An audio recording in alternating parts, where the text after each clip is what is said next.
One fine day in the train station, citizens were busy on their own. Some are waiting for their stop and some just wanted to cross the train trail. The lights turn green. It's a cue for the people to cross the train trail, and the first one to cross is the woman with her baby. As they crossed, the train suddenly had a malfunction on its brakes so that it wouldn't stop running. The train lost its controls that the passengers start jumping off the train and screams for help. People cannot hear the train engineer but observe that the train won't stop. They panicked and immediately ran away from the trail, and everyone yelled and screamed to run so that people near the trail were aware of the danger. The woman panics while pulling her baby's stroll as hard as she can. She begs for help. But people can't do anything about it but yell that she must get away. They want to help the mother but seem like they don't want to die from a horrendous accident. Then a mysterious man behind the crowd instantly disappeared out of nowhere. The mysterious man surprisingly stood on the trail to save the crying mother, trying her best to protect her baby. The mysterious man blocked the train with his bare hands, that the cars start crashing each other from the mysterious man's unbelievable strength. The mother heard a crash and felt a strong wind while holding her baby, thinking that this could be the last breath of her and her child. The mother peeked and was speechless to see that she and her baby is okay and was saved from a horrible accident. He saw a man standing in front of her. The mysterious man helped the mother to stand up and check up on her if she's all right. The mother was mesmerized and thankful. As the mother stands up while holding her baby, both the mother and child backs down like they saw something horrifying.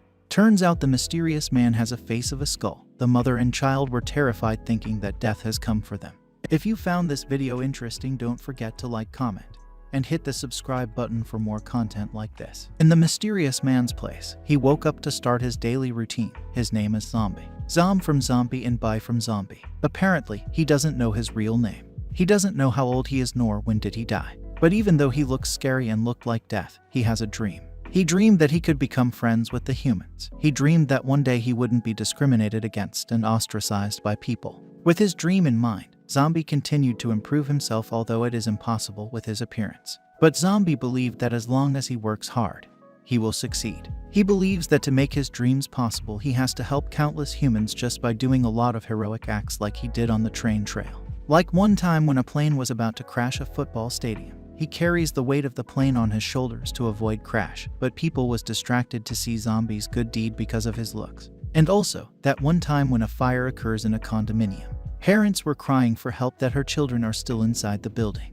Zombie saved the kids, and as for the firefighter and the parents, they had the same reaction as the people in the football stadium because of Zombie's looks. Back to Zombie's daily routine. He isn't actually originally strong as he remembers. Before Zombie became the way he is. On one summer, a zombie outbreak caused an apocalypse, and the city looks severely polluted. Zombie was studying in school at that time. But since the outbreak happened too suddenly, Zombie didn't get the chance to escape and got bitten. Zombie then became an ordinary zombie. A completely ordinary zombie. The ones people see in the mob, wandering around and don't have a mind of its own and are always hungry for human meat and blood. Until one day, humans began to appear. The humans didn't talk reason. It appears that an army and survivalist pointed a bunch of guns and missiles to a mob of zombies. Not only did the humans burn the zombies for fuel, but the humas also created a perpetual energy machine by exploiting the zombies. The zombies became the source of electricity. Zombie didn't know why the zombies want to eat humans or why do humans want to kill zombies. Back then, in order for Zombie to survive, he must change his lifestyle. Zombie began training from that day on. He lifted weights, ran, swam, and jumped around every day. An independent life starts with their own efforts. Zombie didn't eat meat, and only ate protein powder for 3 meals a day. Although Zombie was tired, he continued to train even at night. Until one day, Zombie became strong and buffed. He was almost invincible. After Zombie obtained both power and knowledge, he decided to live in the budding human society. He continuously helped them to change humans' perception of zombies. Zombie wanted to live as a civilized, law-abiding, and good zombie. Back to Zombie's daily routine. It appears that he ran out of food as he opened the fridge and thought of shopping to stack his fridge. One sunny day, in Nihao's supermarket where Zombie buys his food, the nice, lovely cashier asked Zombie if he's uncomfortable wearing a mask all day. It seems like they have no idea with Zombie's identity. The cashier ordered the employees to help Zombie move items onto the truck. It appears that Zombie didn't just buy dozens of eggs, but a whole stock like he owns an egg market. Zombie's minding his own lovely day, buying a large number of eggs while being stalked by 2 guys behind the bush. The 2 men sulks with their intention to take Zombie's mask off out of their curiosity to see who's under it. The stalkers observed Zombie thoroughly even after Zombie finished his errands. Zombie frowns as he stares at the piece of paper he's holding. It appears that the wanted man in the poster is someone he knew named Agu. The poster indicates that Agu's danger level is SSS. It means he's somewhat an S-tier zombie, or should we say a boss-level zombie. His bounty is 9,999,226 yen. Back at the stalkers, it looks like they started searching and stalked Zombie when he lifted an entire airplane in the football field before. The cameraman had doubts that they might have been scammed by the media. The other guy with a mustache just agrees with the cameraman, although he's still focused on Zombie like he couldn't get his eyes off him. But the guy with the mustache acknowledged the cameraman all of a sudden and thought of the possibility that the media might be overhyping it. So even if the chances were wrong or not, the stalkers took a risk and followed Zombie to find out and feed their curiosity. The stalkers distracted by talking to each other, and when they get back on their job, their eyes were about to pop in shock, witnessing Zombie's super strength as he lifts up the truck so easily. The ground cracked as he lifts off, flying with the truck like he's Superman. The stalker stares at the blue sky in shock and confused at the same time when Zombie flew away with the truck. Zombie flew so high that he went outer space, and even the astronauts inside the spaceship were confused. In an abandoned place somewhat restricted, has a citizen of zombies that lives there. But it appears that they have a mind of their own. They're not a typical brain-dead zombie. They have feelings and they don't speak gibberish. In the abandoned city, the zombies were hungry, so that a child zombie complained about his hunger to his mother. But the mother had no choice but to tell her son to endure it for a while. That night, Zombie appears in the night sky of the abandoned city all of a sudden with the truck he bought earlier in the supermarket. Zombie landed on his feet with the truck. The citizen of zombies got his attention and calls him the king of their own kind. A child nervously suggests that their Majesty Zombie should have just drove the truck to their abandoned city just like how the humans do. But Zombie replied that he doesn't have a driver's license, and the kids looked like they just gained knowledge about the outside world. The abandoned place is a city that Zombie conquered. It's far, far away from the prying eyes of the humans. Zombie ordered all of his kind in the abandoned place to use egg to replace the protein they get from eating human flesh. The citizens of zombies began to feast on the eggs that Zombie bought. Then Zombie asked the child about Agu and the rest's whereabouts. The child pointed at the hotel's main of the abandoned city. Zombie then went inside the hotel's main to meet the rest of the zombies, who appeared to be powerful like Zombie. The zombie met with his kind, who seems to be one of the leaders in their town. They looked like mythical high-level and intimidating creatures. They are Lang, Fur, again, Agu, the guy in the wanted poster that Zombie saw earlier, Varmint, and Blackie. They equally have a boss-level zombie with a danger level of SSS, a level considered to be an S-tier level, or should we say they are seen as the boss zombie. Zombie entered the room. He appeared to be the smallest kind among them, but he was treated with respect as they call him their Majesty. Zombie then walked past them with disappointment for Agu, who committed a heinous crime against humans.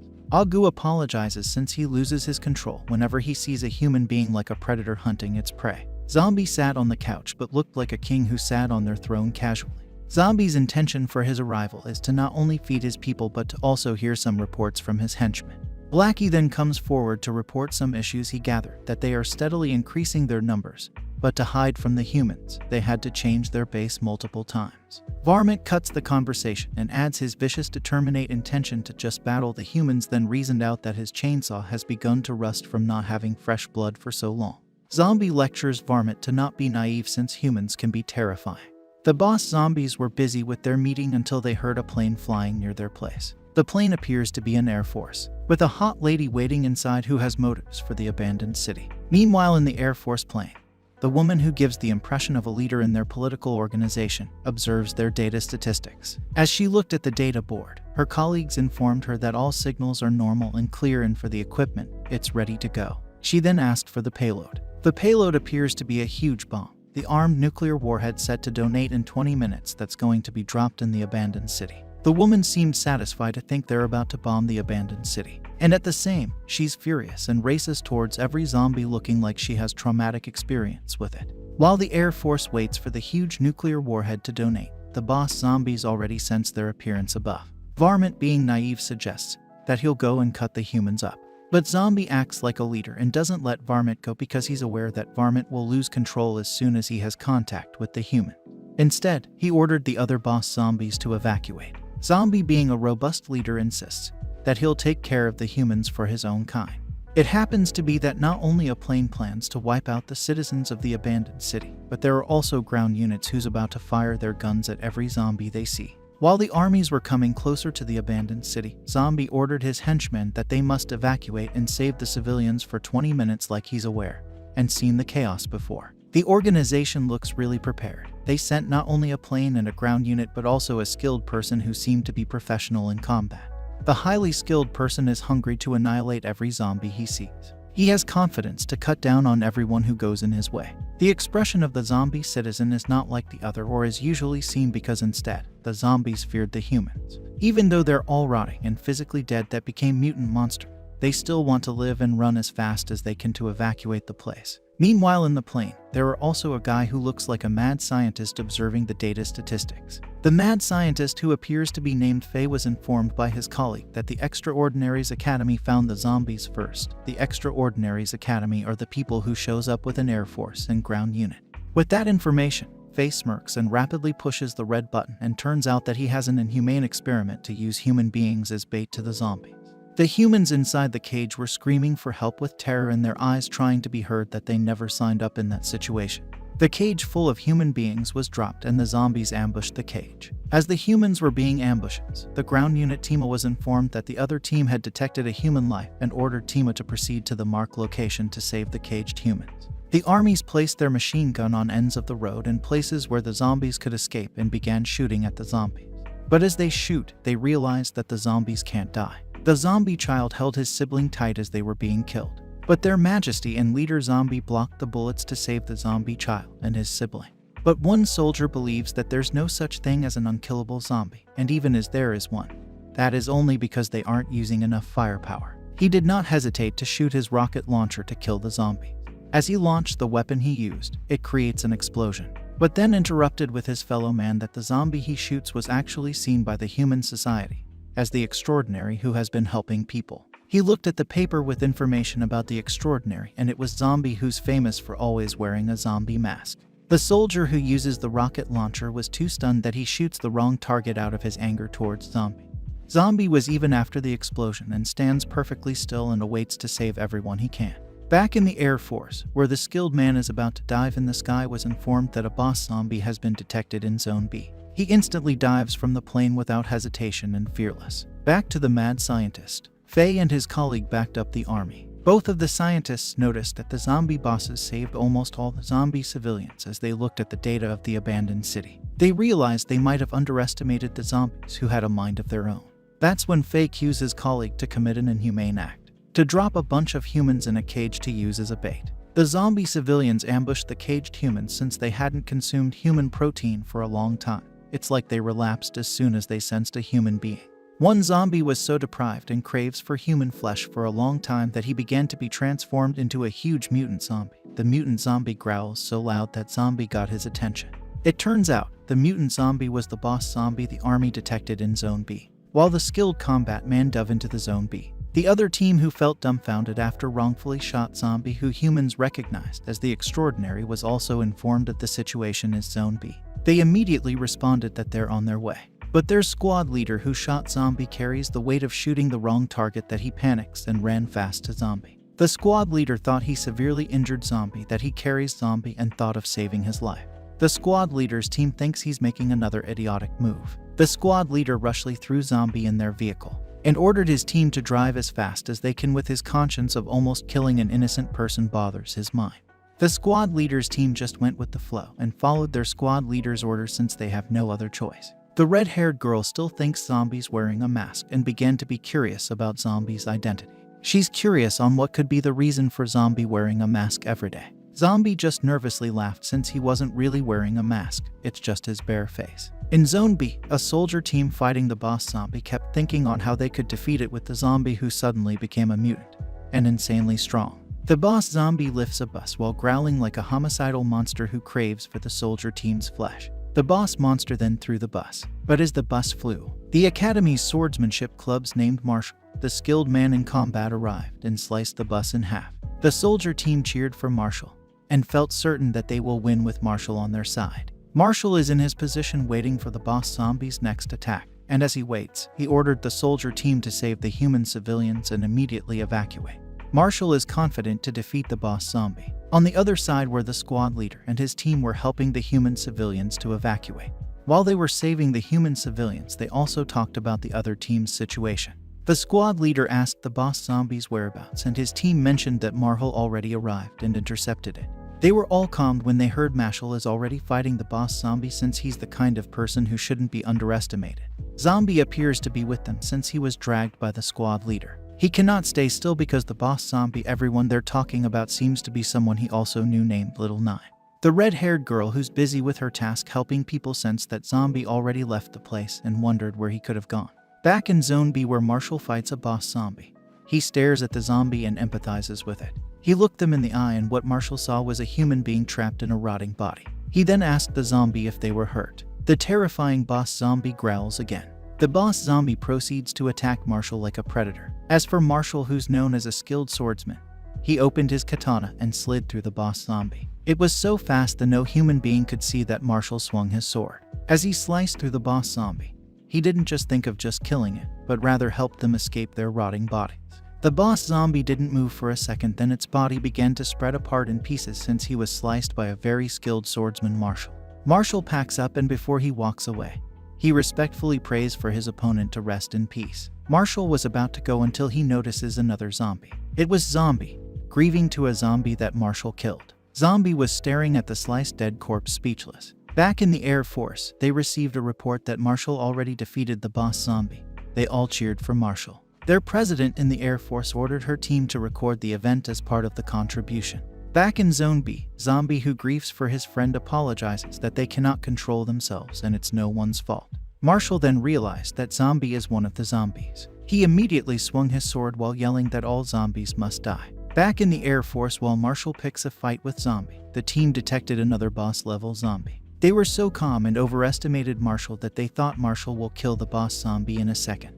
The girl who's observing the data felt uneasy as the data showed that the fight between Marshall and Zombie is already done in a second, but Marshall is the one who's already gone. Back in Zone B where Marshall is hanging on the pole and severely injured because of Zombie. Zombie may seem calm, but he still grieves for his friend that was sliced into pieces. Zombie didn't immediately kill Marshall but puts him in a very critical condition.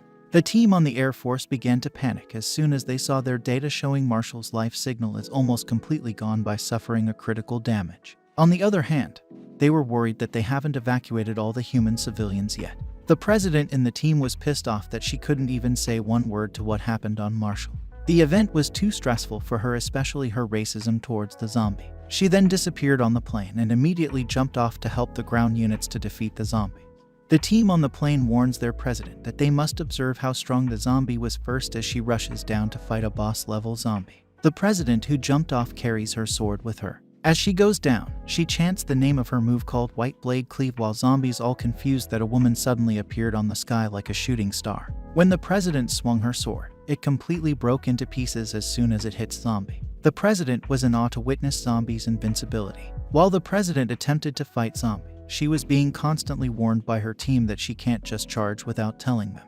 They won't be able to send support to their president, who acts reckless. The president stands on her feet as she observes her opponent, and it seems that she must not underestimate it, or she'll end up like Marshall. Zombie apologized for putting Marshall in a very critical condition. Zombie was worried to be hated by humans since he worked so hard to be loved and accepted by the human society. The president then realized that Zombie must be some kind of mutant or a variant. She reaches her other sword to fight him once again with her heart filled with hatred for the zombie. The president chants her move again with her powerful sword named Enhanced Blade. But Zombie just wanted to talk first and wanted to clear things up. The president ran through to hit Zombie, but Zombie dodged it. The president instantly backs away to do her next move called Red Blade Cleave. When the president made her move, the poles and other infrastructure was cut in half, and as for Zombie, he just bends over to dodge the powerful attack of the president. The president was so stressed and irritated with Zombie's skill and ability. She badly wanted to kill him by her hands, but she can't. The other team saved Marshall. Due to his critical condition, he began to speak gibberish while the soldier was trying his best to comfort him.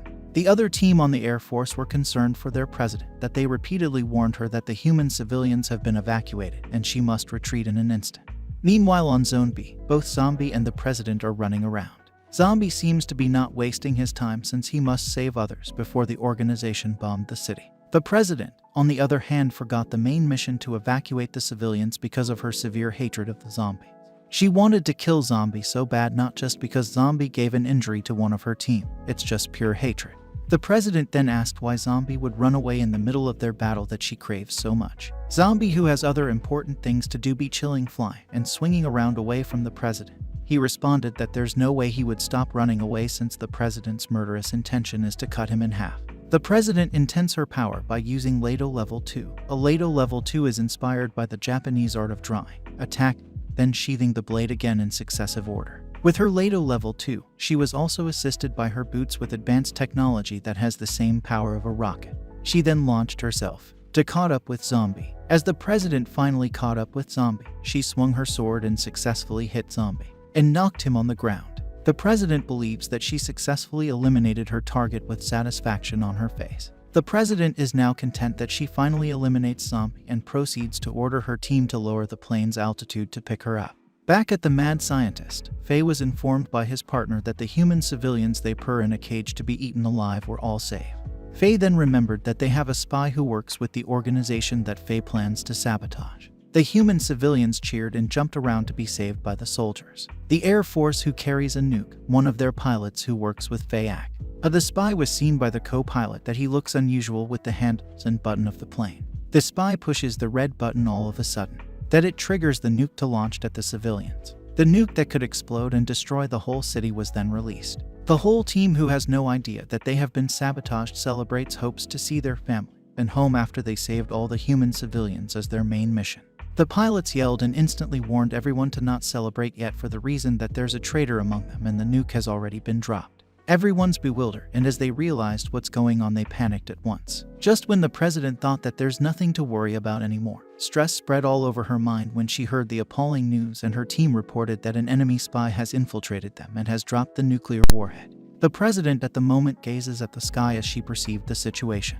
And what the president saw is a nuke that no less a minute will explode the entire city. The president's team was alerted to prepare for the turbulence. They are going to open the cabin doors and will lower the altitude so the president could get in.